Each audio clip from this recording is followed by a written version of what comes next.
Hello everyone. In this video we will see how Johansson Mikrokator works.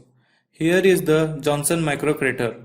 This is a type of mechanical comparator which was developed by the Johansson Ltd company of USA.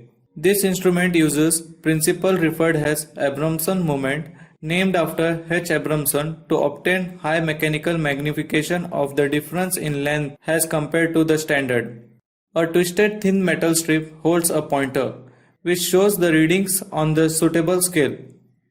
Since there is no friction involved in the transfer of moment from the strip to the pointer, it is free from backlash. Let us see its construction. The metal strip is twisted and fixed between the two ends as shown. Any longitudinal movement in either direction will cause the central portion of the strip to rotate. One end of the strip is fixed to the adjustable cantilever and the other end is fixed to the spring elbow. The spring elbow, which consists of a flexible strip and a stiff diagonal, acts as a bell crank lever and causes the twisted strip to change its length whenever there is a movement in the plunger. The change in the length will result in a proportional amount of twist of metallic strip. The magnification can be varied by changing the length of the spring elbow.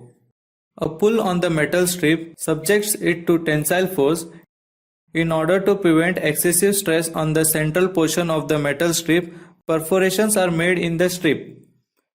The plunger rotational movement is arrested by the split washer, which only allows vertical movement of the plunger. Since we understood the construction, now we will see how it is used to compare or its working. The instrument is initially calibrated to the standard and the 0 is set to this value. Instrument also has two pointers which can be set as upper and lower limits.